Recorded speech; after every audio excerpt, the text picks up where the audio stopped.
ಹರಿ ಓಂ ಅತ್ಯುದ್ರಿಕ್ತವಿದೋಷ ಸತ್ಸುಖಮಃ ಜ್ಞಾನೈಕತಾನಪ್ರಭಾ ಸರ್ವಪ್ರಾಭವ ಶಕ್ತಿಭೋಗಬಲ ಸತ್ಸಾರಾತ್ಮದಿವ್ಯಾಕೃತಿಂ ಸೃಷ್ಟಿಸ್ಥಾನ ನಿರೋಧ ನಿತ್ಯನಿಯತಿ ಜ್ಞಾನಪ್ರಕಾಶಾವೃತಿ ಧ್ವಾಂತ ಮೋಕ್ಷ ವಿಮೋಕ್ಷದಂ ಹರಿಭಜಂ ನಿತ್ಯಂ ಸದೋಪಾಸ್ಮಹೇ. ಸರಿ, ನಿನ್ನೆ ಬರ್ಕೊಳ್ತಾ ಇದ್ರಿ, ಬರ್ಕೊಳ್ಳೋದು ಮುಂದುವರೆಸ್ರಿ. ಎಲ್ಲಿಗೆ ಬಂದಿತ್ತು ಅಂದ್ರೆ ಸಮಸ್ತ ಕಾರ್ಯ ಪ್ರಪಂಚ ಉದ್ಭವಿಸಿತು ಅಂತ ಆಗಿತ್ತು. ಅದರ ಮುಂದೆ ಬರ್ಕೊಳ್ರಿ. ಈಗ ಆ ಅಂಡವು ಕೆಲವು ಕಾಲ ಹಾಗೆ ಇತ್ತು. ಅನಂತರ ಅದು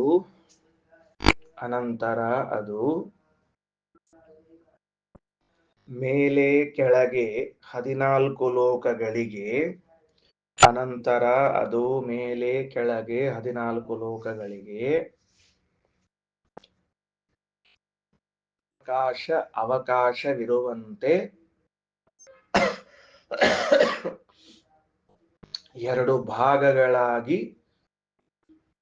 ಎರಡು ಭಾಗವಾದಂತೆ ಕಾಣಿಸಿಕೊಂಡಿತು.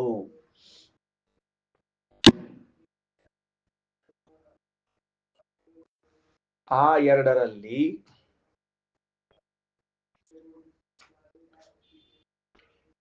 ಮೇಲಿನ ಕಪಾಲ ಭಾಗವು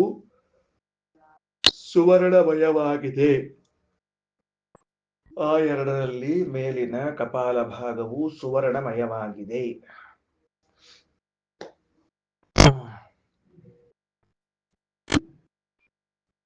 ಅದರಲ್ಲಿ ಸ್ವರ್ಗಲೋಕ ಹಾಗೂ ಮೇಲಿನ ಲೋಕಗಳು ಇವೆ. ಕೆಳಗಿನ ಕಪಾಲವು ರಜತಮಯವಾಗಿದೆ.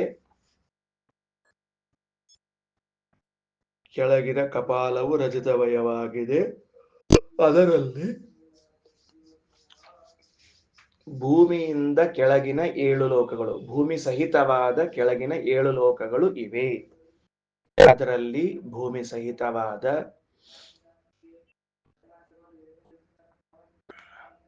ಕೆಳಗಿನ 7 ಲೋಕಗಳು ಇವೆ.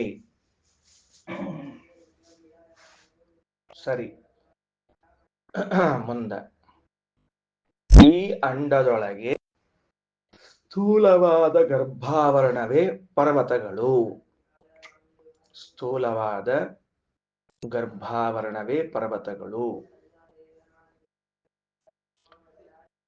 ಸೂಕ್ಷ್ಮವಾದ ಗರ್ಭದ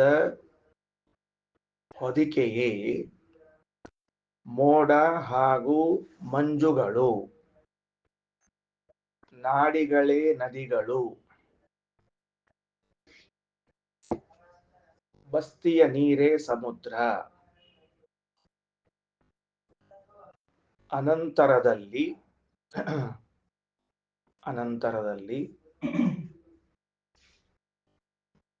ಸೂರ್ಯನು ಹುಟ್ಟಿದನು. ಅವನಲ್ಲಿ ಸೂರ್ಯನಾಮಕ ಭಗವಂತನು ಅಭಿವ್ಯಕ್ತನಾದನು.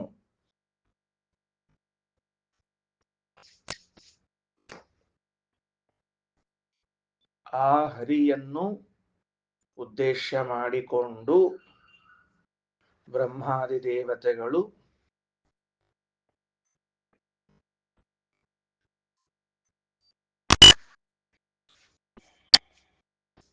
ಶ್ರೇಷ್ಠವಾದ ಗಾಯತ್ರಿ ಮೊದಲಾದ ಮಂತ್ರಗಳಿಂದ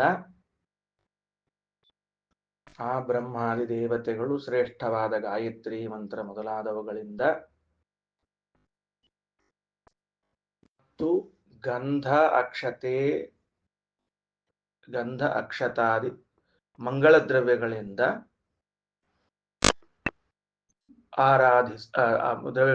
ಸೂರ್ಯೋದಯ ಹಾಗೂ ಸೂರ್ಯಾಸ್ತ ಕಾಲದಲ್ಲಿ ಆರಾಧಿಸಿದರು.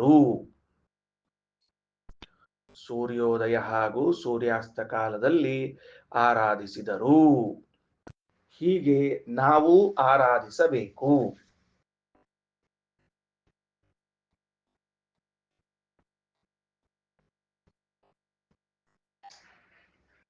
ಅಂಥವನಲ್ಲಿ ಸಕಲ ವೇದಗಳು ವಾಸಿಸಲು ಇಚ್ಛಿಸುತ್ತವೆ.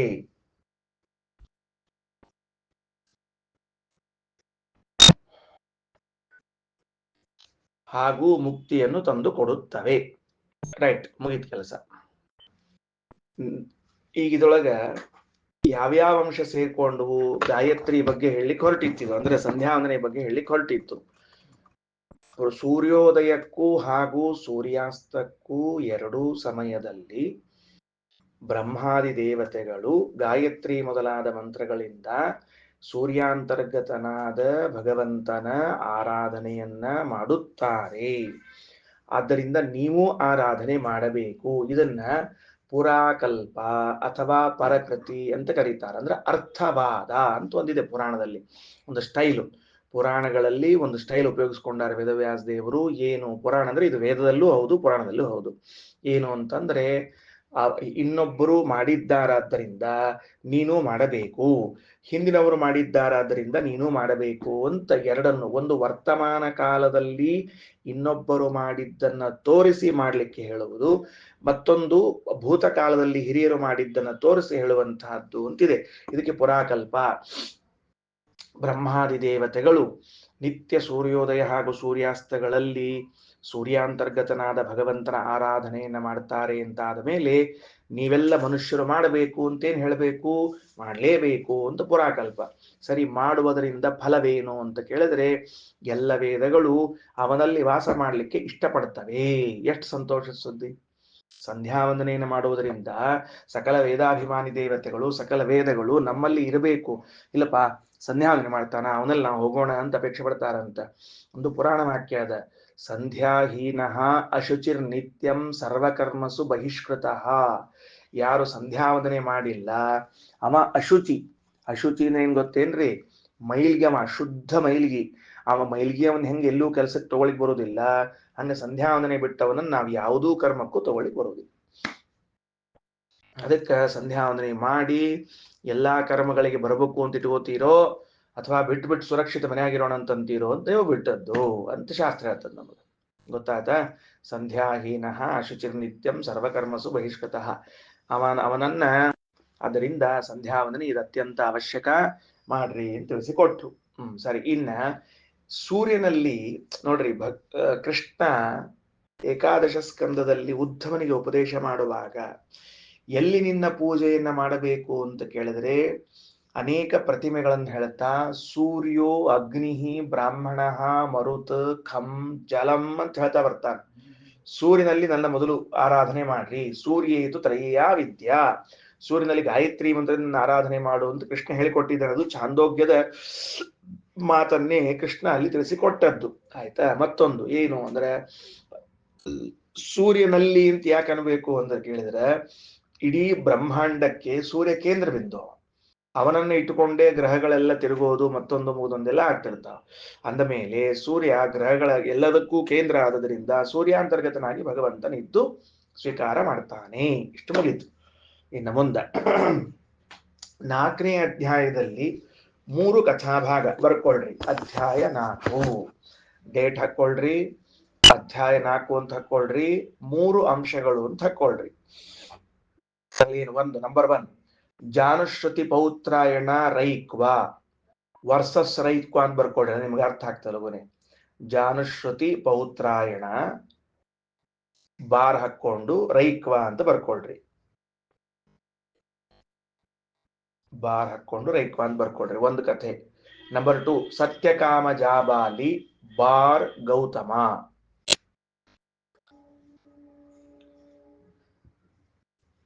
ಸತ್ಯಕಾಮ ಜಾಬಾಲಿ ಬಾರ್ ಗೌತಮ. ನಂಬರ್ 3 ಉಪಕೋಸಲ ಬಾರ್ ಸತ್ಯಕಾಮ ಜಾಬಾಲಿ. ಈ ಪೂರ್ಣ ಚತುರ್ಥಾಧ್ಯಾಯವು 3 ವಿಷಯವನ್ನ ಒಳಗೊಂಡಿದೆ. ಏನ್ ಹೇಳಲಿಕ್ಕೆ ಹೊರಟದ ಅಂದ್ರೆ ಗುರು ಅನುಗ್ರಹ ಇದು ಅತ್ಯಂತ ಪ್ರಧಾನ. ಇದರ ಮೇಲೆ ವೇದವ್ಯಾಸ ದೇವರು ಒಂದು ಸೂತ್ರ ಬರೆದಿದ್ದಾರೆ. ಅದು ಗುರುಪ್ರಸಾದ ಅದು ಶ್ಲೋಕ, ಅದು ಲಿಂಗಭೂಯಸ್ತ್ವಾ ತದ್ಧಿಬಲೀಯಸ್ತದಪಿ ಅಂತನೋ ಸೂತ್ರ. ಆ ಸೂತ್ರ ಎಲ್ಲಿ ಬರ್ತದ ಏನ್ ಬರ್ತದೆ ಎಲ್ಲ ಹೇಳ್ತೀನಿ. ಲಿಂಗಭೂಯಸ್ತ್ವಾ ತದ್ಧಿಬಲೀಯಸ್ತದಪಿ ಎನ್ನುವಂತಹ ಸೂತ್ರದಲ್ಲಿ ಏನ್ ತಿಳಿಸ್ಲಿಕ್ಕೆ ಹೊರಟಾರ, ಕೇವಲ ಶ್ರವಣ ಮಾಡ್ತೀವಿ ಅಪರೋಕ್ಷ ಜ್ಞಾನ ಆಗ್ತದ, ಮನನ ಮಾಡ್ತೀವಿ ಅಪರೋಕ್ಷ ಜ್ಞಾನ ಆಗ್ತದ, ಧ್ಯಾನ ಮಾಡ್ತೀವಿ ಅಪರೋಕ್ಷ ಜ್ಞಾನ ಆಗ್ತದ ಅಂತ ಹೇಳಿದ್ರೆ ಇಲ್ಲ. ಮತ್ತೆ ಗುರುಪ್ರಸಾದ ಸಹಿತವಾದ ಶ್ರವಣ ಮನನ ಧ್ಯಾನಗಳಿಗೇನೆ ಅಪರೋಕ್ಷ ಜ್ಞಾನ ಸಂಪಾದನೆ ಮಾಡಿಕೊಡುವ ಶಕ್ತಿ ಉಂಟು. ಬಹಳ ಮಹತ್ವದ್ದು. ಅರ್ಥ ಆಯ್ತೇನಂತ ಹೇಳಿದ್ದು, ಗುರುಪ್ರಸಾದ ಸಹಿತವಾದ ಶ್ರವಣ ಮನನಗಳಿಗೇನೆ ಅಪರೋಕ್ಷ ಜ್ಞಾನ ಸಂಪಾದಕತ್ವಂ. ಪಾಯಿಂಟ್ ಬರ್ಕೊಂಡಿಟ್ಕೊಳ್ರಿ, ಇಷ್ಟು ಬರ್ಕೋಬೇಕು. ಕೇವಲ ಶ್ರವಣ ಮನನ ಧ್ಯಾನಗಳಿಗೆ, ಕೇವಲ ಶ್ರವಣ ಮನನ ಧ್ಯಾನಗಳಿಗೆ, ಕೇವಲ ಶ್ರವಣ ಮನನ ಧ್ಯಾನಗಳಿಗೆ ಅಪರೋಕ್ಷ ಜ್ಞಾನವನ್ನು ತಂದುಕೊಡುವ ಸಾಮರ್ಥ್ಯವಿರುವುದಿಲ್ಲ.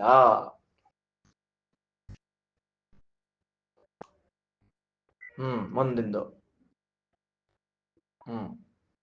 ಗೊತ್ತಾಯ್ತಾ? ಗುರುಪ್ರಸಾದ ಸಹಿತವಾದ, ಗುರುಪ್ರಸಾದ ಸಹಿತವಾದ ಶ್ರವಣಾದಿಗಳಿಗೆ ಅಪರೋಕ್ಷ ಜ್ಞಾನ ಶ್ರವಣಾದಿಗಳಿಗೆ ಆ ಸಾಮರ್ಥ್ಯ ಉಂಟು. ಸಾಕಿಷ್ಟು ಅರ್ಥ ಆಗ್ತದೆ.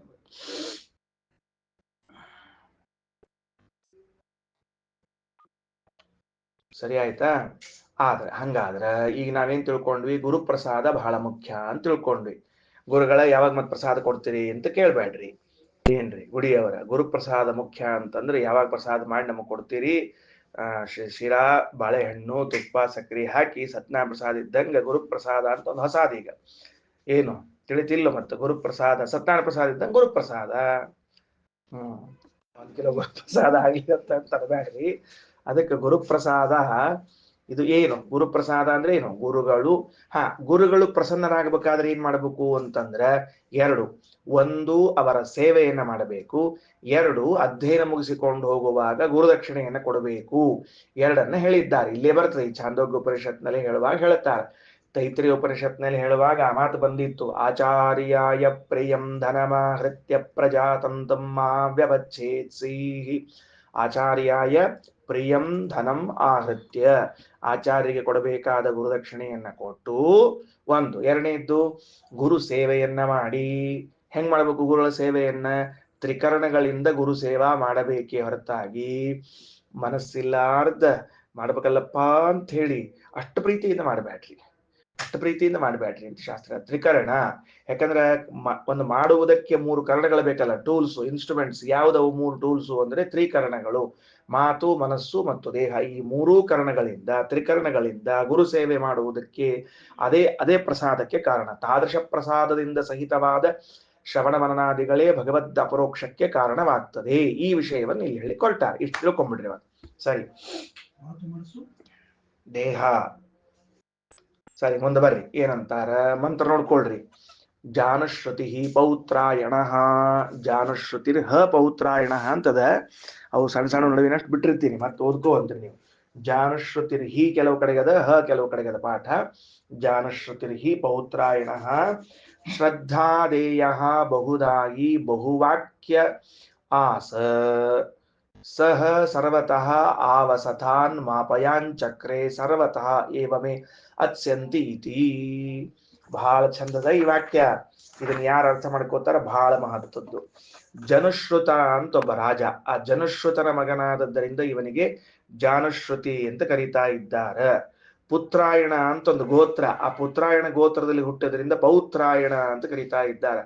ಇವೆಲ್ಲ ಕ್ಷತ್ರಿಯರಿಗೆ ಸಂಬಂಧಪಟ್ಟ ಗೋತ್ರಗಳು, ನಮಗಲ್ಲ. ಪುತ್ರಾಯಣ ನಮಗೂ ಪೌತ್ರಾಯಣ ಗೋತ್ರ ಇಲ್ಲ ಅಲ್ರಿ ಚರ್ಮತ್ತ ಅಂತ ಅನಬೇಡ್ರಿ. ನಾವೆಲ್ಲ ಬ್ರಾಹ್ಮಣರಾದ್ದರಿಂದ ಈ ವಸಿಷ್ಠ, ವಿಶ್ವಾಮಿತ್ರ, ಕಶ್ಯಪ, ಭರದ್ವಾಜ, ಗೌತಮ ಇಂಥ ಗೋತ್ರ ಉಳ್ಳವರಾಗ್ತೀವಿ. ಅವರಾದ್ರೆ ಪೌತ್ರಾಯಣ, ಚಾಕ್ರಾಯಣ ಇಂತಹ ಗೋತ್ರಗಳನ್ನ ಅವರು ಉಳ್ಳವರಾಗ್ತಾರ. ಸರಿ, ಪೌತ್ರಾಯಣ ಗೋತ್ರದಲ್ಲಿ ಹುಟ್ಟಿದ್ದಾನೆ. ಸರಿ, ಅಂತೂ ಏನಾಯಿತು ಅಂದ್ರೆ ಜಾನುಶ್ರುತಿ ಪೌತ್ರಾಯಣ ಎನ್ನುವಂಥವನು ಎಲ್ಲಿದ್ದ ಅಂದ್ರೆ ಒಂದು ಊರು, ಪ್ರತಿಷ್ಠಾನಪುರ ಅಂತ ಒಂದು ಊರು. ಅಲ್ಲಿಲ್ಲ ಮೂಲದಲ್ಲಿ ಬರ್ಕೊಂಡಿಟ್ಕೊಳ್ರಿ. ಜಾನುಶ್ರುತಿ ಪೌತ್ರಾಯಣನು ರಾಜನು ಪ್ರತಿಷ್ಠಾನಪುರದಲ್ಲಿ ಇದ್ದ. ಕಾಶ್ಮೀರದ ಸಮೀಪದಲ್ಲಿ ಇರುವಂತಹದ್ದು ಪ್ರತಿಷ್ಠಾನಪುರ ಅಂತ ಕರೀತಾರೆ ಕೆಲವೊಂದು ಸರ್ತಿ, ಅಥವಾ ಗೋದಾವರಿ ತೀರ, ಗೋದಾವರಿ ತೀರಕ್ಕೆ ಕರೆಕ್ಟ್. ಹಾ, ಏನು ಜಾನಶ್ರುತಿ ಪೌತ್ರಾಯಣನು ಗೋದಾವರಿ ತೀರದಲ್ಲಿರುವ ಪ್ರತಿಷ್ಠಾನಪುರದಲ್ಲಿ ರಾಜನಾಗಿದ್ದ. ಬರ್ಕೊಂಡ್ರ ಮುಂದ ಅವ ಏನ್ ಮಾಡಿದ? ಶ್ರದ್ಧಾದೇಯ ಬಹುದಾಗಿ ಬಹುವಾಕ್ಯ ಆಸ. ಮೂರ್ರಿ, ಅವ ಏನ್ ಮಾಡ್ತಿದ್ದ ಅಂದ್ರೆ ಅವ ಶ್ರದ್ಧಾದಾಯಿ ಅಂದ್ರ ಯಾರಿಗೆ ಅನ್ನದಾನ ಮಾಡಿದ್ರು ಕೂಡ ಬಹಳ ಶ್ರದ್ಧೆಯಿಂದ ಅನ್ನದಾನ ಮಾಡ್ತಿದ್ದಂತೆ. ಅನ್ನದಾನ ಮಾಡೋದು ಇಲ್ಲಿ ಬಹಳ ಚಂದದ ಕಥೆ. ಒಂದು ಇವ ಅನ್ನದಾನಕ್ಕೆ ಭಾರಿ ಫೇಮಸ್. ಇವ ಉಳಿದೇನ್ ಮಾಡ್ಲಿ ಬಿಡ್ಲಿ ಅನ್ನದಾನ ಅಂತೂ ಭಾರಿ ಉಳಿದ್ ಮಾಡ್ತಿದ್ದ ಅಂತ ಅರ್ಥ. ಅನ್ನದಾನದ ಮಹತ್ವ ಹೇಳಿಕತ್ತಾರೆ. ಶ್ರದ್ಧಾದಾಯಿ, ಶ್ರದ್ಧೆಯಿಂದ ಅನ್ನದಾನ ಮಾಡ್ತಿದ್ದ. ಅನ್ನದಾನ ಮಾಡ್ಬೇಕಪ್ಪ, ಎಲ್ಲರಿಗೂ ಹೊಟ್ಟೆ ತುಂಬ ಊಟಕ್ಕೆ ಹಾಕ್ಬೇಕಪ್ಪ, ಎಲ್ಲರೂ ಹೊಟ್ಟೆ ತುಂಬ ಊಟ ಮಾಡ್ಲಪ್ಪ, ಸಂತೋಷ ಪಡ್ಲಿ ಊಟ ಮಾಡಿ ಅಂತ ಎಲ್ಲರಿಗೂ ಶ್ರದ್ಧೆಯಿಂದ ಊಟಕ್ಕೆ ಹಾಕ್ತಿದ್ದ. ಬಹುದಾಗಿ, ಬರೇ ಶ್ರದ್ಧೆಯಿಂದಲ್ಲ, ಬಹಳಷ್ಟು ಹಾಕ್ತಿದ್ದಂತ. ಶ್ರದ್ಧೆಯಿಂದ ಅಲ್ಪ ಹಾಕಿದ್ರೆ ಮಾಡ್ಬೇಕು, ತಗೊಂಡು ಹೊಟ್ಟೆ ತುಂಬಕಲ್ ಮತ್ತ ಅವಂಗ. ಅದಕ್ಕೆ ಬಹುದಾಗಿ ಶ್ರದ್ಧೆಯಿಂದ ಊಟಕ್ಕೆ ಹಾಕ್ತಿದ್ದ, ಬಹಳಷ್ಟು ಊಟಕ್ಕೆ ಹಾಕ್ತಿದ್ದ. ಮನ್ಯಾಗ ಕರೆದು ಕೂಡಿಸಿ ಬ್ರಾಹ್ಮಣರಿಗೆ ಊಟಕ್ಕೆ ಹಾಕಿ ಹೊಡೆ ತುಂಬ ಹಾಕಿ ಕಳಿಸಿಬಿಟ್ರೆ ಬಹಳ ಚಂದ ಇರ್ತದೆ ಅಂತ ಹೇಳ್ತಿರ್ತಾರೆ. ಅದಕ್ಕೆ ಇರ್ಲಿ. ಆಮೇಲೆ ಬಹುವಾಕ್ಯ ಅಥವಾ ಬಹುಪಾಕ್ಯ ಅಂತ ಪಾಠ. ಏನು ಅಂದ್ರೆ ಪ್ರತಿನಿತ್ಯದಲ್ಲೂ ಅದೇ ಕೆಲಸ ಮಾಡ್ತಿದ್ದಂತ. ಪ್ರತಿನಿತ್ಯ ಶ್ರದ್ಧೆಯಿಂದ ಮಾಡ್ತಾನೆ, ಯಥೇಷ್ಟ ಮಾಡ್ತಾ ಇದ್ದಾನೆ, ಪ್ರತಿನಿತ್ಯದಲ್ಲಿ ಮಾಡ್ತಾ ಇದ್ದಾನೆ. ಅದಕ್ಕೆ ಅವಂಗ ಏನ್ ಪರಿಸ್ಥಿತಿ ಇತ್ತು ಅಂದ್ರೆ ಸಹ ಸರ್ವತಃ ಆವಸತಾನ್ ಮಾಪಯಾಂಚಕ್ರೆ, ಎಲ್ಲಾ ಕಡೆ ಮನೆ ಕಟ್ಸಿಬಿಟ್ಟಿದ್ನಂತ ಊರೊಳಗ. ಯಾಕಂದ್ರೆ ಬೇರೆ ಬೇರೆ ಕಡೆಯಿಂದ ಬಂದು ಇದ್ದು ಊಟ ಮಾಡ್ಕೊಂಡು ಹೋಗ್ಲಿ ನಮ್ಮ ಮನೆಯೊಳಗ ಅಂತ ಹೇಳಿ. ಅರ್ಥ ಆಯ್ತಾ? ಊರುಗಳಲ್ಲಿ ರಾಜ ಬೇಕಾಷ್ಟು ದುಡ್ಡು ಸಂಪತ್ತಿ ಇತ್ತು, ಹೆಂಗ್ ಸದ್ವಿನಿಯೋಗ ಮಾಡ್ತಿದ್ದ ಅವ ಅಂತ ಕೇಳಿದ್ರೆ ಮನೆಗಳನ್ನ ಕಟ್ಸಿದ್ನಂತ. ಗುಡಿಯಾಚಾರ ಇದ್ದ ಮನ್ಯಾಗ ಕರ್ಲಿಕ್ಕೆ ತಯಾರಿಲ್ಲ, ನಾವು ಇನ್ ಮನೆ ಕಟ್ಸಿ ಏನ್ ಕೊಡ್ತೀವಿ ಎಲ್ಲರೂ ಊಟಕ್ಕೆ ಎಲ್ಲರ. ಅದಕ್ಕ ಏನೋ ವೆಂಕಟರಮಣ್ ಬಹಳಷ್ಟು ಮನೆಗಳನ್ನ ಕಟ್ಸಿ ಜಾನಶ್ರುತಿ ಪೌತ್ರಾಯಣ ಏನ್ ಮಾಡಿದ್ದ? ಬಂದವರಿಗೆಲ್ಲ ಬರ್ರಿ ಬರ್ರಿ ಇರ್ರಿ ಇರ್ರಿ ಅಂತ ಹೇಳಿ ಸೇರಿಸಿ ಊಟಕ್ಕೆ ಹಾಕ್ತಿದ್ದಂತ. ವಸಂತಹ ಏನ್ ಮಾಡ್ತಿದ್ರು? ಮೇ ಅತ್ಸ್ಯಂತಿ, ನನ್ನ ಅನ್ನವನ್ನ ಅವರು ಊಟ ಮಾಡ್ಲಿ ಅಂತ ತಿಳ್ಕೊಂಡು ಅಂತಹ ಒಂದು ವ್ಯವಸ್ಥೆಯನ್ನ ಮಾಡಿದ್ನಂತೆ. ಗೋದಾವರಿ ತೀರ. ಯಾಕೆ ಕತೆ ಹೇಳಿಕ್ ಹೊಂಟ ಇದನ್ನ? ಗುರು ಸೇವಾ ಮಾಡದೆ ವಿದ್ಯೆಯನ್ನ ಕಲಿಯಬಾರದು ಅಂತ ಹೇಳಿಕ್ ಹೊರಟದ. ಇದು ಪ್ರಮೇಯ, ಪ್ರಮುಖವಾದ ಘಟ್ಟ. ನೀವು ಗುರುಗಳ ಸೇವೆಯನ್ನ ಮಾಡದೆ ಕೇವಲ ಅವರಿಂದ ವಿದ್ಯಾ ಕಲಿತೀವಿ ಅಂದ್ರೆ ಅಂತಹ ವಿದ್ಯೆ ಅದು ಫಲಿಸುವುದಿಲ್ಲ. ಫಲಿಸುವುದಿಲ್ಲ ಅಂದ್ರೆ ಏನು? ವಿದ್ಯಾ ಬರ್ತದೆ, ಆದರೆ ವಿದ್ಯೆಯಿಂದ ಬರಬೇಕಾದ ಪುಣ್ಯವೋ, ಅದರಿಂದ ಬರಬೇಕಾದ ಭಗವತ್ ಸಾಕ್ಷಾತ್ಕಾರವೋ, ಅದರಿಂದ ಬರಬೇಕಾದ ಪಾರಲೌಕಿಕ ಸಹಾಯವೋ ಅದೆಲ್ಲ ಆಗುವುದಿಲ್ಲ. ಅದರಿಂದ ಗುರುಗಳ ಸೇವೆಯನ್ನು ಮಾಡಬೇಕು ಅಂತ ತಿಳಿಸ್ಲಿಕ್ಕೆ ಈ ಕಥೆ ಹೇಳಿ ಹೊರಟಾರೆ. ಪ್ರತಿಷ್ಠಾನಪುರ ಅಂತ ಗೋದಾವರಿ ತೀರ. ಭಾರಿ ಆಶ್ಚರ್ಯ ಆಗ್ತದ್ರಿ. ಈ ಗೋದಾವರಿಗೂ ಅನ್ನದಾನಕ್ಕೂ ಏನೋ ಒಂದು ಮೊದ್ಲಿಂದ ಲಿಂಕ್ ಕಾಣಿಸ್ತದೆ. ಗೋದಾವರಿಗೂ ಅನ್ನದಾನಕ್ಕೂ ಯಾಕ ಪ್ರಭಾಕರ್ ಯಾಕ ಅಂತ ಕೇಳಿದ್ರೆ, ಗೌತಮ ಋಷಿಗಳು ಗೋದಾವರಿಯನ್ನು ತರಿಸಿದವರು. ಅವರು ಅವರೇ ಅನ್ನದಾನ ಮಾಡಿದವರು. ಮೊದಲು ಬರಗಾಲ ಬಿದ್ದಾಗ 12 ವರ್ಷ ಅನ್ನದಾನ ಮಾಡ್ಯಾರ. 12 ವರ್ಷ ಅನ್ನದಾನ ಅಂದ್ರೆ ಏನದೆಲ್ಲರ ಅದು ಬರಗಾಲದಾಗ. ಎಲ್ಲಾ ಇದ್ದ ಕಾಲದಾಗ ಅನ್ನದಾನ ಮಾಡೋದು ಹೊಡೋದಲ್ಲ, ಬರಗಾಲದಾಗ. ಗೌತಮ ಋಷಿಗಳು ಹಂಗ ಉತ್ತರಾದಿ ಮಠದ ಪರಂಪರೆಯಲ್ಲಿ ಬಂದಿರುವಂತಹ ಪ್ರಾತಸ್ಮರಣೆ ಸತ್ಯ ಸಂಕಲ್ಪ ತೀರ್ಥರು ಕರ್ಜಿ ಒಳಗೆ 12 ವರ್ಷ ಅನ್ನದಾನ ಮಾಡ್ಯಾರ. ಅವು ಬರಗಾಲವಾಗ. ಕರ್ಜಿ ವರದಾನಿ ದಂಡಿ ಮೇಲೆ 12 ವರ್ಷ ಅಲ್ಲೇ ಒಂದೇ ಕಡೆ ಇದ್ದ ಅನ್ನದಾನ ಮಾಡಿ ವ್ಯವಸ್ಥೆ ಮಾಡ್ಯಾರ ಅವ್ರು. ಅದೊಂದು ವ್ಯವಸ್ಥೆ. ಮೈಸೂರಿನಾಗ ಅವ್ರ ಮೂಲ ವೃಂದಾವನದ ಸತ್ಯ ಸಂಕಲ್ಪರು, ಸತ್ಯ ಸಂತುಷ್ಟ ತೀರ್ಥರು, ಬಹಳ ಸತ್ಯಧರ್ಮ ತೀರ್ಥರ ಪೂರ್ವಾಶ್ರಮ ತಮ್ಮಂದರು ಹೌದು, ಉತ್ತರಾಧಿಕಾರಿ ಶಿಷ್ಯರೂ ಹೌದು. ಆ ಸತ್ಯ ಸಂಕಲ್ಪರು ಕರ್ಜಿ ತೀರದಲ್ಲಿ ಇದ್ದುಕೊಂಡು ಕರ್ಜಿ ಊರೊಳಗೆ 12 ವರ್ಷ ಅನ್ನದಾನ. ಏನ್ ಅವ್ರದೆಲ್ಲ ಯೋಗ್ಯತಾ ಬಹಳ ಹೊಳದು. ಒಂದು ದಿವಸ ಊಟಕ್ಕೆ ಹಾಕಿದ್ರೆ ಗೊತ್ತೇಳ ಬಿಟ್ಟಿರ್ತೀವಿ ನಾವು. ಮುಗಿದ್ರಪ್ಪ, ಮುಗಿದ್ ಸಾಕ್ಬಿಟ್ರಪ್ಪ, ವರ್ಷಕ್ಕೊಮ್ಮೆ ಮಾಡಿ ಆತ್ಬಿಡ್ರಪ್ಪ ಅಂತ ಹೇಳಿ, ಖರ್ಚು ಭಾಳ ಆತ್ರಪ್ಪ, ಮತ್ತೆ ಮುಂದಿನ ವರ್ಷ ತನಕ ಬಜೆಟ್ ನೋಡ್ಕೊಬಿಟ್ರಪ್ಪ ಅಂತ ಇಟ್ಟೆಲ್ಲ ನಮ್ಮ ವ್ಯವಸ್ಥೆ. ಏನ ರಾಮದೇವರ ವೈಭವ, 12 ವರ್ಷ ಒಂದು ಕಡೆ ಇದ್ದು ಅನ್ನದಾನ ಮಾಡಬೇಕು. ಗೌತಮರ ವೈಭವ ಎಂತಹದ್ದು. ಇದೆಲ್ಲ ಈ ಜಾನಶ್ರುತಿ ಪೌತ್ರಾಯಣ ಇಂಥವರೆಲ್ಲ ಮಾಡಿದ್ದು ನಮಗ ಆದರ್ಶ ರೀ. ಅದು ಮಾಡಬೇಕು. ಇವತ್ತು ನೀನು ಹೊಟ್ಟೆ ತುಂಬ ಊಟ ಮಾಡ್ತಿ, ಇದಕ್ಕೆ ಕಾರಣ ಜನ್ಮ ಜನ್ಮಾಂತರಗಳಲ್ಲಿ ಹೊಟ್ಟೆ ತುಂಬ ಊಟಕ್ಕೆ ಹಾಕಿ ಬಂದಿ. ಅದಕ್ಕೆ ಇವತ್ತು ಹೊಟ್ಟೆ ತುಂಬ ಊಟ ಮಾಡ್ಲಿಕ್ಕೆ ಇಲ್ದೇ ಮಾಡ್ಲಿಕ್ಕೆ ಸಾಧ್ಯ ಇಲ್ಲ ನೀನು. ಅದರಿಂದ ಇವತ್ತೂ ಮಾಡು, ಮತ್ತೆ ಹೊಟ್ಟೆ ತುಂಬ ಊಟವನ್ನ ಮಾಡ್ತಿ. ಇಷ್ಟು ನಿಯಮ. ಎಲ್ಲಾ ದಿಕ್ಕುಗಳಿಂದ ಬಂದವ್ರು ನನ್ನ ಮನೇಲಿ ಇದ್ಕೊಂಡು ಊಟ ಮಾಡ್ತಾರ, ಅತ್ಸ್ಯಂತಿ ಅಂತಂದಾರ. ಅದರಿಂದ ಹಿಂದಿನ ಶಬ್ದಗಳೆಲ್ಲ ಏನ್ ಕೊಟ್ಟಾರ ಅಂದ್ರ ಶ್ರದ್ಧೆಯಿಂದ ದಾನ ಮಾಡ್ಯಾನ, ಬಹಳಷ್ಟು ಕೊಟ್ಟಾನ, ಅನ್ನದಾನವನ್ನ ಮಾಡ್ಯಾನ ಅಂತನೋ ಅರ್ಥವನ್ನ ಮಾಡ್ಬೇಕು. ಬೇರೆ ಕೊಟ್ಟಿದ್ದಾನ ಅಂತ ಅದೇನೋ ಬೇರೆ ಕೊಟ್ಟದ್ದಕ್ಕ ನಿಷೇಧ ಇಲ್ಲ, ಅನ್ನದಾನಕ್ಕೆ ಒತ್ತಷ್ಟ ನಮ್ಗೆ. ಬೇರೆ ಕೊಟ್ಟದ್ ನಿಷೇಧ ಇಲ್ಲ, ಅನ್ನದಾನಕ್ಕೆ ಪ್ರಧಾನ ಅಷ್ಟೇ. ಭೋಕ್ಷಂತೀತಿ ಬುದ್ಧ. ಹಾ ನೋಡ್ರಿ, ಯಾಕೆ ಹೇಳಿದೆ ಆ ಮಾತು ಹೊರಟ್ರು ಅವ್ರು ಆನಂದ್ ಅವರು. ಬಹುಪಾಖ್ಯೋ ಅಹನ್ಯಹನಿ ಅನ್ನಾರ್ಥಿಭ್ಯೋ ಪಕ್ತವ್ಯವಾನ್ ಅಂತ ತಿಳ್ಕೊಂಡು ವಿದೇಶ ತೀರ್ಥರು ಅನ್ನದಾನ ಅಂತೆ ವ್ಯವಸ್ಥೆ ಮಾಡಿದ್ದಾರೆ, ಅನ್ನದಾನ ಅಂತೆ ವ್ಯವಸ್ಥೆ ಮಾಡಿದ್ದಾರೆ. ಅದರಿಂದ ಅನ್ನದಾನದ ವಿಷಯ ಅದು. ಸರಿ ಮಾಡ್ರಿ ಅನ್ನದಾನವನ್ನ. ಆನಂದ್ ಅವರು ವೇದೇಶ ತೀರ್ಥರು ಸ್ಪಷ್ಟವಾಗಿ ಅನ್ನದಾನ ಅಂತೆ ಬರೆದಿದ್ದಾರೆ. ಬಹುಪಾಕ್ಯ ಅಂತ ಶಬ್ದ ಇಟ್ಕೊಂಡು ಅನ್ನದಾನ ಅಂತ ಬರೆದಿದ್ದಾರೆ. ಓಕೆ ರೈಟ್, ಮುಂದೆ ಹೋಗೋಣ ಬರ್ರಿ. ಹಾ ರಂತಿದೇವ್ ಇದ್ದಂಗ. ರಂತಿದೇವನ್ ಕಥೆ ಹೆಂಗದ ಹಂಗ ಇವ್ದು ಒಂದ್ ಕಥೆ. ರಂತಿದೇವ, ಪೌತ್ರಾಯಣ, ಜನಶ್ರುತಿ ಪೌತ್ರಾಯಣ ಇವರೆಲ್ಲ ಮಾಡ್ಬೇಕು. ಆಯ್ತಾ? ಮುಂದೆ ನೋಡ್ರಿ, ಮಜಾ ಬರ್ತದ ಈಗ. ಇವ ಇಂಥವ ಏನ್ ಮಾಡಿದ್ದ ಅಂತಂದ್ರೆ, ಒಂದು ದಿವಸ ಅಟ್ಟದ ಮ್ಯಾಲೆ ಮಲ್ಕೊಂಡಿದ್ನಂತ. ಮ್ಯಾಲೆ ಗಾಳಿ ಇತ್ತು, ಗಾಳಿ ಮಲ್ಕೊಂಡಿದ್ನಂತ. ಅಥಃ ಹಂಸಾಹ ನಿಶಾಯಾಮ್ ಅತಿಪೇತುಹು. ಏನಂತ, ರಾತ್ರಿ ಹೊತ್ತಿನೊಳಗೆ ಅಟ್ಟದ ಮೇಲೆ ಮಲ್ಕೊಂಡಿದ್ರೆ ಅಲ್ಲಿ ಅನೇಕ ಹಂಸಗಳು ರಾತ್ರಿ ಒಂದು ದಿಕ್ಕಿನಿಂದ ಇನ್ನೊಂದು ದಿಕ್ಕಿಗೆ ಹಾರಿ ಹೊರಟಿದ್ವಂತ. ತದ್ಧ ಏವಂ ಹಂಸೋ ಹಂಸಂ ಅಭ್ಯುವಾದ. ಮುಂದೆ ಕೆಲವು ಹಂಸಗಳು ಹೊಂಟಿದ್ವು, ಹಿಂದೆ ಕೆಲವು ಹಂಸಗಳು ಹೊಂಟಿದ್ವು. ಅವ ತೆಳಗ್ ಮಲ್ಕೊಂಡಿದ್ನಂತ. ಅವನ ಮ್ಯಾಲೆ ಹಾಯ್ದು ಕೆಲವು ಹಂಸ ಹೋಗೋ ಕಾಲಕ್ಕ ಹಿಂದಿನ ಹಂಸ ಮುಂದಿನ ಹಂಸಕ್ಕೆ ಕರೆದು ಹೋಯ್ ಹೋಯ್ ಹೋಯ್ ಅಂತ ಕರೆದು ಅಂತ. ಆ ವೇದ ಶಬ್ದ ನೋಡ್ರಿ, ಹೋಯ್ ಹೋಯ್ ಅಂತ ಶಬ್ದ ನೋಡ್ಕೊಡ್ರಿ. ಹಂಸೋ ಹಂಸೋ ಹಬ್ಯವಾದ ಹೋಯ್ ಹೋಯ್ ಅಂತ ಕರೆದಂತ. ಅಂದ್ರೆ ನಾವೇನಿವತ್ತು ಎಮ್ಮಿ ಆಕಳ ದರಾಕರ ಹೋ ಅಂತ ಕರಿತೀವಿ. ಶಬ್ದ ಹಂಗ ವೇದದ ಶಬ್ದವು, ನಮ್ ಶಬ್ದ ಅಲ್ಲ, ಇಂಟರ್ನ್ಯಾಷನಲ್ ಶಬ್ದವು. ಏನು ಅದರ ಅಚ್ಚರ ಹೋಯ್ ಭಲ್ಲಾಕ್ಷ ಭಲ್ಲಾಕ್ಷ ಭಲ್ಲಾಕ್ಷ ಭಲ್ಲಾಕ್ಷ ಅಂತ ಕರೆದ್ರು. ಹಿಂದಿನ ಹಂಸ ಪಕ್ಷಿಗಳು ಮುಂದಿನ ಹಂಸ ಪಕ್ಷಿಗಳಿಗೆ ಕುರುಡ ಅಂತ ಬೈಲಿಕತ್ತಾವ. ಭಲ್ಲಾಕ್ಷ ಭಲ್ಲಾಕ್ಷ ಅಂದ್ರೆ ಕುರುಡ ಅಂತ ಅರ್ಥ. ಬರೆದು ಇಟ್ಕೊಳ್ರಿ. ಶ್ರೀಮದಾಚಾರ್ಯ ಕೆಳಗೆ ಬರೀತಾರ, ಭಲ್ಲಾಕ್ಷ ಮಂದಾಕ್ಷ, ಕಣ್ ಕಾಣಿಸ್ದೇ ಇರೋನ, ಮಂದವಾದ ಅಕ್ಷ ಇದ್ದವನೇ ಅಂತ ಅರ್ಥ. ಮಂದಾಕ್ಷ ಅಂದ್ರೆ ಕುರುಡು ಅಂತ. ಕುರುಡ. ಆಮೇಲೆ ಹೋಯ್ ಭಲ್ಲಾಕ್ಷ ಭಲ್ಲಾಕ್ಷ, ಏನ್ ಹಂಗ ಹೊಂಟಿ ನೀನು, ಯಾಕೆ? ಜಾನುಶ್ರುತೆ ಪೌತ್ರಾಯಣಸ್ಯ ಸಮಂ ದಿವಾ ಜ್ಯೋತಿರಾತತಂ ತನ್ಮಾ ಪ್ರಸಾಂಗೀಸ್ತತ್ವ ಮಹಾಪ್ರಧಾಕ್ಷೀಹಿ ಇತಿ. ಅಲ್ಲೋ ಅವನು ಜಾನುಶ್ರುತಿ ಪೌತ್ರಾಯಣ ತಲೆಗೆ ಮಲ್ಕೊಂಡಾನ. ಅವನ ದೇಹದಿಂದ ಕಾಂತಿ ಹೊರಟು ಮೇಲೆ ಸ್ವರ್ಗದವರೆಗೆ ಮುಟ್ಕೊಂಡದ. ಅವ ಎಷ್ಟು ಮಲ್ಕೊಂಡಾನ ಅಷ್ಟು ಮಾತ್ರ ಬೆಳಕು ಹಿಂಗ್ ಹೊಂಟಿತ್ತಂತ ವರ್ಚಸ್. ಅನ್ನದಾನ ಮಾಡಿದ್ದು. ಈಗಿಲ್ಲ ಕೂತೀನಿ ಅಂದ್ರೆ ನನ್ನ ದೇಹದಿಂದ ಹೊರಟ ಕಾಂತಿ ಹಿಂಗ ಸೀದಾ ಹೊರಟಂಗ, ಹಂಗ ಮಲ್ಕೊಂಡಿದ್ರ ಅಷ್ಟು ದೇಹದಷ್ಟು ಕಾಂತಿ ಸಮಂ ದಿವಾ ಜ್ಯೋತಿರಾತತಂ ಪ್ರಕಾಶ ಹೊಂಟದ. ಅದ್ರ ಮೇಲೆ ಹಾದು ಹೋದ್ರೆ ಸುಟ್ಟು ಹೋಗಂಗಿಲ್ಲ ನೀನು, ಹುಚ್ಚ ಅಂತ ಹೇಳಿ ಬೈದ್ ಬಿಡ್ತಾರೆ ಹಿಂದಿಂದು ಪಕ್ಷಿ. ನೋಡ್ರಿ ಆ ಪಕ್ಷಿಗಳು ಎಂತಹ ಜ್ಞಾನಿಗಳಿರ್ಬೇಡ. ಅದಕ್ಕೆ ಹೇಳೋದು, ನಮ್ಗಿಂತ ಪಕ್ಷಿಗಳೇ ಜಾಣರು ಅಂತ ತಿಳ್ಕೊಂಡು, ಪಕ್ಷಿ ಪ್ರಾಣಿಗಳೇ ಜಾಣರು ಅವ್ರು ನಮ್ಗಿಂತ. ಅದಕ್ಕ ಇವರೆಲ್ಲ ನಮ್ ಸಂಬಂಧಿಕರು ಅಂತ ತಿಳ್ಕೊಂಡು ಹೇಳಿ ವಯಾಂಸಿ ತೃಪ್ತಿ ಅಂತ ತರ್ಪಣ ಕೊಡೋದು. ಪ್ರಭಾಕರ್ ನೋಡ್ರಿ, ಬ್ರಹ್ಮಯಜ್ಞದಲ್ಲಿ ಕೊಡೋ ವಯಾಂಸಿ ಅಂದ್ರೆ ಇವರೇ, ಇಂಥ ವಯಾಂಸಿಗಳು. ವೆಂಕಟರಮಣ್ ಇಷ್ಟು ದಿವಸ ವಯಾಂಸಿ ತೃಪ್ತಿ ಅಂತ ಯಾರಿಗೇನ್ ಗೊತ್ತಿರ್ಲಿಲ್ಲ. ಈ ಜಾನುಶ್ರುತಿ ಪೌತ್ರಾಯಣನಿಗೆ ಪಾಠ ಹೇಳಿ ತಿಳ್ಕೊಂಡು ಹೋಗು, ಸ್ವೈಕವರ ಕಡೆಗೆ ಪಾಠಕ್ಕೆ ಹೋಗು ಅಂತ ಹೇಳಿ ಕೊಟ್ಟವ್ರು. ಎಂತಿಂತ ನಮ್ಮ ಉದ್ದೇಶ ರೀ. ನಮ್ ಗುರುಗಳು ಹಿರಿಯರು ಎಷ್ಟು ಚಂದ ಮಾಡ್ಯಾರ ಎಲ್ರ ಬ್ರಹ್ಮಯಜ್ಞವನ್ನ. ವಯಾಂಸಿ ತೃಪ್ತಿ ಅಂತ ಇಂಥ ಪಕ್ಷಿಗಳಿಗೆ ತೃಪ್ತಿ ಆಗಲಿ ಅಂತ ನೀರು ಕೊಡೋದಂತ. ಮಹಾಭಾರತದಲ್ಲಿ 4 ಮಂದಿ ಬರ್ತಾರ, ಮಾರ್ಕಾಂಡೇಯ ಪುರಾಣದಲ್ಲಿ 4 ಮಂದಿ ಬರ್ತಾರ, ಅವ್ರು 8 ಮಂದಿ, ಇವರಿಷ್ಟು, ಇವರೆಲ್ಲ ಪಕ್ಷಿಗಳು.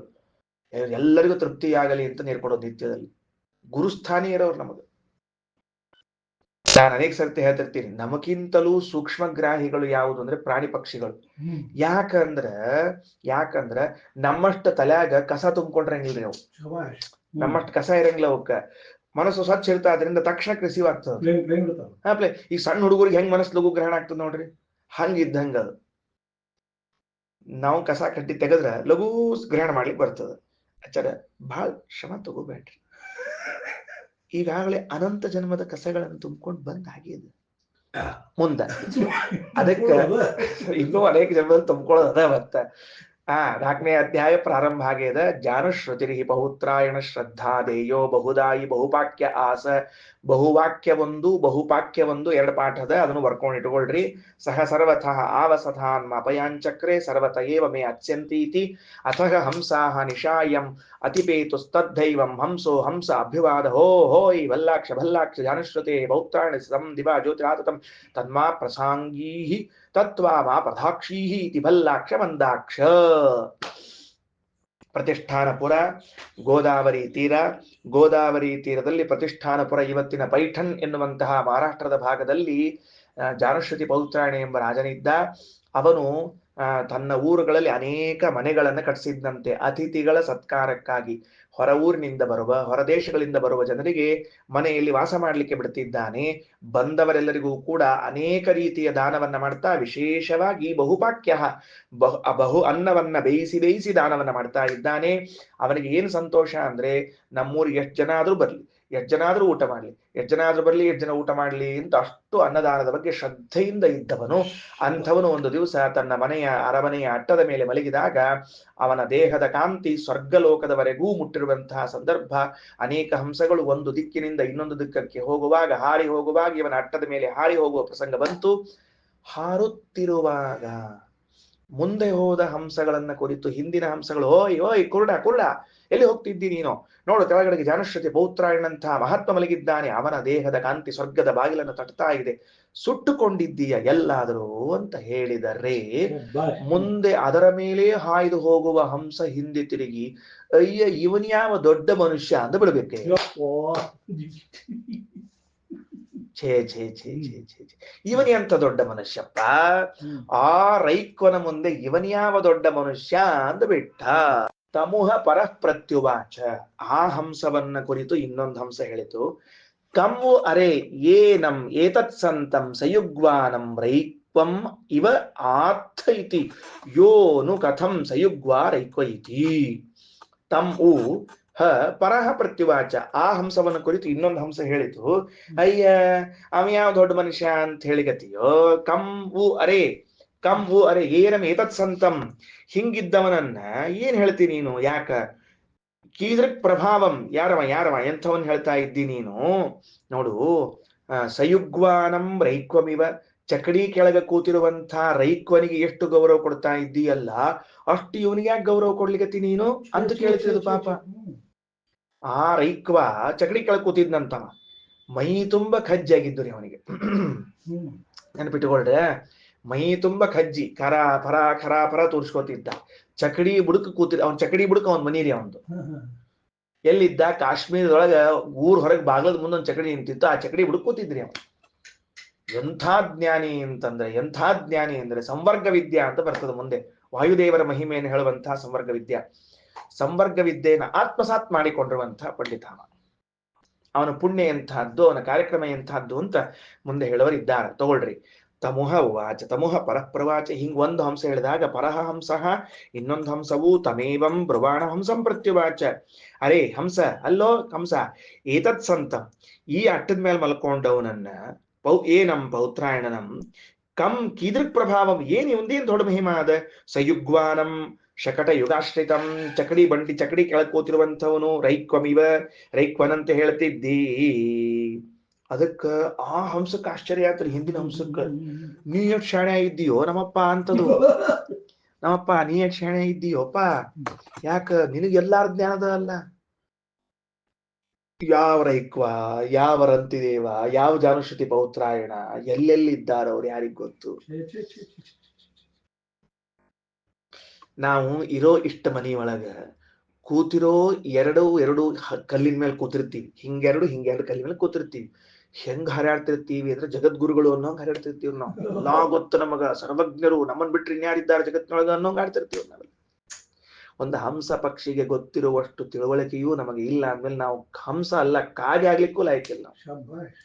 ನಮ್ಮನ್ನ ನಾವು ಅರ್ಥ ಮಾಡ್ಕೋಬೇಕ್ರಿ. ಇದನ್ನ ನೋಡಿದಾಗ ಕನ್ನಡಿ ಹಿಡಿದಿರ್ತಾರೆ ಸ್ಪಷ್ಟವಾಗಿ ಶಾಸ್ತ್ರಕಾರ, ನೀ ಬಹಳ ತೆಳಗಿದ್ದಿ, ಸಣ್ಣವಿದ್ದಿ, ಅಭಿ ಛೋಟಾ ಹೇತು, ಅಭಿ ಬಡ ಬನ್ನ ಹೇತು ಜೆ, ಎಲ್ಲ ಹೇಳ್ತಿರ್ತಾರ ಪಾಪ.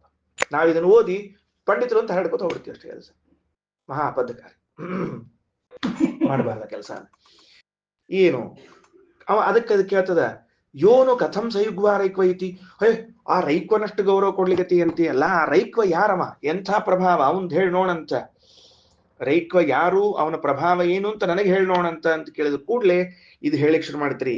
ಯಥಾಕೃತಾಯ ವಿಜಿತಾಯ ಅಧರೇಯಾ ಸಂಸಯ್ಯಂತಿ ಏವಮೇನಂ ಸರ್ವಂ ತದಭಿ ಸಮೇತಿ ಯತ್ಕಿಂಚ ಪ್ರಜಾ ಸಾಧು ಕುರ್ವಂತಿ ಯಸ್ತದ್ವೇದ ಯತ್ಸವೇದ ಸಮೇತದುಕ್ತಮಿತಿ. ಏನಂತ ಹೇಳಿಪ್ಪ ಇದರ ಅವ ಏನು ಅಂದ್ರ ಎಂಥ ಎಂಥ ಮಹಿಮೆ ಉಳ್ಳವನು ನೋಡ್ರಿ. ಒಬ್ಬ ವ್ಯಕ್ತಿಯಲ್ಲಿರುವಂತಹ ಮಹಿಮೆಯನ್ನು ಅಳೆಯಲು ಮೀಟರ್ ಯಾವುದು, ಮಾನದಂಡ ಯಾವುದು ಅಂದ್ರೆ ಅವನು ಮಾಡುವ ಸತ್ಕರ್ಮಗಳೇ ಅವನನ್ನ ಅಳೆಯುವ ಮಾನದಂಡ. No others, no others. ಅವ ಚಂದ ಇದ್ದಾನ, ನೋ ಮ್ಯಾಟರ್. ಅವ ಶ್ರೀಮಂತ ಇದ್ದಾನ, ನೋ ಮ್ಯಾಟರ್. ಅವ ಟಾಲ್ ಇಲ್ಲ, ನೋ ಮ್ಯಾಟರ್. ಅವನು ಸತ್ಕರ್ಮಗಳನ್ನ ಎಷ್ಟು ಮಾಡ್ತಾನೋ ಅದರಿಂದ ಅವನನ್ನು ಉತ್ತಮ, ಅಧಮ, ಮಧ್ಯಮ ಅಂತ ಎಣಿಸ್ತೇವೆ. ಸತ್ಕರ್ಮ ಮಾಡಬೇಕು. ಪ್ರತಿಕ್ಷಣ ಪ್ರತಿನಿತ್ಯ ಹೇಳ್ತೀನಿ, ಪುಣ್ಯ ಸಂಪಾದನೆ ಮಾಡ್ರಿ, ಪಾಪ ಮಾಡೋದು ಬೇಡ. ಪ್ರತಿ ಕ್ಷಣ ಸತ್ಕರ್ಮಗಳನ್ನ ಮಾಡೋಣ ಅಂತ. ಯಾಕಂದ್ರೆ ಗೊತ್ತಿಲ್ಲ ನೆಕ್ಸ್ಟ್ ಏನಾಗ್ತದ ಅಂತ ಗೊತ್ತಿಲ್ಲ ನಮಗ. ಸೊ ನಾವ್ ಇವತ್ತಂತ್ರು ಅದೇನಂತಾರ ಅದಕ್ಕ ಇದ್ರೊಳಗೆ ಬಂದ್ಬಿಟ್ಟಿವಿ, ಅದೇನಂತಾರ ಅದಕ್ಕ ಅದೊಳಗೆ ದಾರಿಯೊಳಗೆ ಬಂದ್ಬಿಟ್ಟಿವಿ. ಮಾಡಿಬಿಡೋದು ಅಷ್ಟು ಕೆಲಸ. ಅಣ್ಣಂಗಚ್ಚಾರ ಸತ್ಕರ್ಮಗಳನ್ನ ಚಂದ ಮಾಡೋದು. ಸರಾಫ್ ಅವರ ಫಸ್ಟ್ ಕ್ಲಾಸ್, ಎಷ್ಟು ಸಾಧ್ಯದ ಮ್ಯಾಕ್ಸಿಮಮ್ ಅಷ್ಟು ಸತ್ಕರ್ಮಗಳನ್ನ ಮಾಡೋದು. ನೋಡ್ರಿ ಹೆಂಗ. ಯಥಾಕೃತಾಯ ವಿಜಿತಾಯ, ಇದಕ್ಕೆ ಅರ್ಥ ಏನು ಅಂದ್ರೆ ಕೃತಯುಗದಲ್ಲಿ ಸರಿಯಾದ ಕರ್ಮಗಳನ್ನ, ಸತ್ಕರ್ಮಗಳನ್ನ ಮಾಡಿ ಆ ಕೃತಯುಗವನ್ನ ಅವನು ಗೆದ್ದಿದ್ದ. ಏನ್ರಿ, ಸತ್ಕರ್ಮ ಮಾಡಿ ಇಡೀ ಯುಗವನ್ನೇ ಗೆಲ್ಲುವಂತಹ ಸಾಮರ್ಥ್ಯ ಇದೆ ಅಂತ ತಿಳಿಸ್ಲಿಕ್ಕೆ ಹೊರಟದ ಇದು ಮಾತು. ಛಾಂದೋಗ್ಯ ನಾ ಹೇಳ್ತೀನಿ ನೋಡ್ರಿ. 1 ವರ್ಷ ಛಾಂದೋಗ್ಯ ಓದೋಣಂತ, 1 ವರ್ಷ ಬೃಹದಾರಣ್ಯಕ ಓದೋಣಂತ. ಏನೇನೇನೇನು ನಮಗ ಅವಸರ ಇಲ್ಲ, ಎಲ್ಲೆಲ್ಲೂ ಹೋಗ್ಬೇಕಾಗಿಲ್ಲ. ಇನ್ನೊಂದ್ ಸರ್ತಿ ಓದೋಣಂತ. ಇಷ್ಟು ಚಂದ ಮಾತುಗಳನ್ನು ಎಲ್ಲಿಂದ ನಮ್ಗೆ ತಿಳ್ಕೊಳಿಕ್ ಸಾಧ್ಯ ಇದೆ? ಏನ್ ಹೇಳಿತು ಆ ಹಂಸ ಪಕ್ಷಿ? ನೋಡೋ ಹಂಸ, ರೈಕ್ವ ತಾನು ಕರ್ಮಗಳನ್ನ ಮಾಡಿ ಇಡೀ ಯುಗವನ್ನ ಗೆಲ್ಲಬಲ್ಲ ವ್ಯಕ್ತಿಯ. ಒಂದು ದೃಷ್ಟಾಂತ ಇದು. ಹೇಗೆ ಕೃತಯುಗದಲ್ಲಿ ಇದ್ದು ಸತ್ಕರ್ಮವನ್ನ ಮಾಡಿ ಅವನು ಯುಗವನ್ನ ಗೆದ್ದಿರುತ್ತಾನೋ ಅಂತ ದೃಷ್ಟಾಂತ ಕೊಡ್ಲಿಕ್ಕೆ ಇರ್ಲಿ. ಒಂದು ವಿಷಯವನ್ನು ತಿಳಿಸೋಣ ಅಂತ. ಏನಂತ? ಸತ್ಕರ್ಮಾಚರಣೆಯಿಂದ ಕೃತಯುಗವನ್ನ ಗೆದ್ದವನಿಗೆ ಹೇಗೆ ತ್ರೇತಾಯುಗಗಳನ್ನು ಜಯಿಸಿದ ಫಲ ಬರುತ್ತದೋ ಅದರಂತೆ. ಬಹಳ ವಿಚಿತ್ರವಾದ ದೃಷ್ಟಾಂತ ಇದು. ನಿಮಗೆ ಇದು ಕಲ್ಪನಾ ಬರೋದಿಲ್ಲ. ನೋಡ್ಕೋತ ಹೋಗ್ರಿ, ಓದಿ ಹೇಳ್ತೀನಿ ನೋಡ್ರಿ ಎಷ್ಟು ಚಂದದ. ಯಥಾ, ಯಾವ ರೀತಿಯಾಗಿ ಒಬ್ಬ ವ್ಯಕ್ತಿ ಇದ್ದಾನೆ ಅಂತ ಇಟ್ಕೊಳ್ರಿ. ಕೃತಯುಗದಲ್ಲಿ ಒಬ್ಬ ವ್ಯಕ್ತಿ ಇದ್ದಾನೆ. ಕೃತಯುಗದಲ್ಲಿರುವಂತಹ ವ್ಯಕ್ತಿ ತಾನು ಸತ್ಕರ್ಮಗಳನ್ನ ಮಾಡಿ ಮಾಡಿ ಮಾಡಿ ಮಾಡಿ ಆ ಯುಗವನ್ನೇ ಗೆದ್ದು ಬಿಟ್ಟಿದ್ದಾನೆ. ಏನ್ ಹಂಗಂದ್ರ ಆನಂದ್ ಅವರು, ಏನ್ ಹಂಗಂದ್ರ ಸರಾಫ್ ಅವರು, ಏನ್ ಹಂಗಂದ್ರ ಯುಗ ಗೆಲ್ಲುವುದು ಅಂದ್ರೇನು? ಇವನ ಸತ್ಕರ್ಮದಿಂದ ಇವನು ಯುಗಾತೀತನಾದ, ಯುಗವನ್ನ ಮೀರಿಸಿ ನಿಂತುಕೊಂಡ. ಕಲಿಯುಗದಲ್ಲಿ ಇದ್ದೇನೆ ಅಂತ ಇಟ್ಕೊಳ್ರಿ. ನಾನೀಗ ಕಲಿಯುಗದಲ್ಲಿ ಇದ್ದಾಗ ನಾನು ಸತ್ಕರ್ಮಗಳನ್ನ ಮಾಡಿ ಕಲಿಯುಗವನ್ನ ಗೆದ್ದಿದ್ದೇನೆ ಅಂದ್ರೆ, ಕಲಿಯುಗದಲ್ಲಿ 3 ಭಾಗ ಪಾಪಗಳು, 1 ಭಾಗ ಮಾತ್ರ ಪುಣ್ಯ ಮಾಡ್ಲಿಕ್ಕೆ ಅವಕಾಶ ಇದೆ ಅಂತೆ. ಅಂದ್ರ 20 ತಗೊಂಡ್ರೆ 5 5 5 5 5% ಮಾತ್ರ ಪುಣ್ಯ ಮಾಡ್ಲಿಕ್ಕೆ ಅವಕಾಶ ಇದ್ದಿನ 15% ಪಾಪ ಮಾಡ್ಲಿಕ್ಕೆ ಅವಕಾಶ ಇದ್ರೆ ಅದನ್ನೂ ಮೀರಿ ನಿಂತುಕೊಂಡ ಇವ ಸತ್ಕರ್ಮವನ್ನ ಮಾಡಿ. ಇದನ್ನೇ ಯುಗ ಗೆಲ್ಲುವಿಕೆ ಅಂತ ಕರೀತಾರೆ. ಮೀರಿದ್ನಿಲ್ಲ, ಯುಗವನ್ನ ಮೀರಿದ್ನಿಲ್ಲ. 5% ಅಷ್ಟ ಅದ. 5% ಇದ್ರೆ ನಾವೆಷ್ಟು ಮಾಡ್ಬೇಕಾಗಿತ್ತು? ಸಂಧ್ಯಾವನಿ 2 ಹೊತ್ತು, 3 ಹೊತ್ತು ಊಟ, 4 ಹೊತ್ತು ಚಹಾ, 5 ಹೊತ್ತು ಉಪ್ಪಿಟ್ಟು, ಹಿಂಗ್ ಮಾಡ್ಬೇಕಾಗಿತ್ತು ನಮ್ ಕರ್ಮಗಳು. ಸತ್ಕರ್ಮಗಳು ಹೆಂಗಾತು? ಉಲ್ಟಾ ಆತು. ಏನ್ ಹೊತ್ತ? 5 ಹೊತ್ತು ಪಾರಾಯಣ, 3 ಹೊತ್ತು ಸಂಧ್ಯಾ ವಂದನೆ, 9 ಹೊತ್ತು ಊಟ ಮಾಡಿದವ. ಸರಿ, ಉಲ್ಟಾ ಆಗ್ಬಿಡ್ತಾವ. ಯುಗ ಧರ್ಮಗಳನ್ನ ಗೆದ್ದು ಬಿಟ್ಟ ಅವ. ಇಂಥವನಿಗೆ ಏನು ಪುಣ್ಯ ಬರ್ತದೋ? ಏನ್ ಪುಣ್ಯ ಬರ್ತದ ಅಂದ್ರೆ, ಕೃತಯುಗದಲ್ಲಿದ್ದು ಆ ಯುಗದಲ್ಲಿ ಸತ್ಕರ್ಮಗಳನ್ನ ಮಾಡಿ ಯುಗವನ್ನ ಗೆದ್ದಿದ್ದ ಅಂದ್ರೆ ಮುಂದಿನ ತ್ರೇತಾಯುಗದ ಎಲ್ಲಾ ಪುಣ್ಯಗಳು ಇವನಿಗೆ ಅಂತ. ಯೂ ಲಾಟ್ರಿ ಪಾ ಇವ್ರದ್ದು ಎಲ್ಲಾರ್ದು. ನೋಡ್ರಿ ವಾಕ್ಯ ನೋಡ್ರಿ. ಯಥಾ ಕೃತಾಯ ವಿಜಿತಾಯ ಅಧರೇಯಾಯ ಅಂದ್ರೆ ಮುಂದಿನ ತ್ರೇತಾಯುಗದಲ್ಲಿ ತ್ರೇತಾಯುಗಾದಿಗಳನ್ನೆಲ್ಲವನ್ನೂ ಕೂಡ ಏನಾಗ್ತಾನವ ಅಂತಂದ್ರ ಸಂಯಂತಿ, ಗೆಲ್ಲುತ್ತಾನೆ, ಗೆದ್ದಂತೆ ಆಯಿತು.